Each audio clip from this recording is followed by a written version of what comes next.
বিসমিল্লাহির রহমানির রহিম। আজকে দেশ এবং দেশের বাহির থেকে যারা আমার এই ভিডিওটা দেখবেন, সবাই আপনারা আমার ভিডিওটাকে সাপোর্ট করে যাবেন, শেয়ার কপি লিংক করে যাবেন।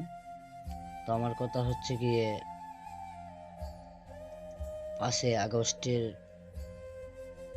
যে হত্যাকাণ্ড হয়েছিল, যে জুলুম নির্যাতন বাংলাদেশের মধ্যে হয়েছিল, এখন বর্তমানে বাংলাদেশ জাতীয়তাবাদী দল বিএনপি ক্ষমতায় এসেছে।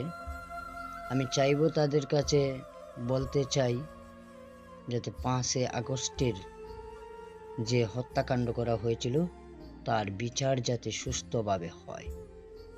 আমি একজন বিএনপি কর্মী হিসাবে বলছি, যাতে 5 আগস্টের বিচার এই বাংলার জমিনে বাংলাদেশের মানুষে যাতে দেখতে পারে, সবাই যাতে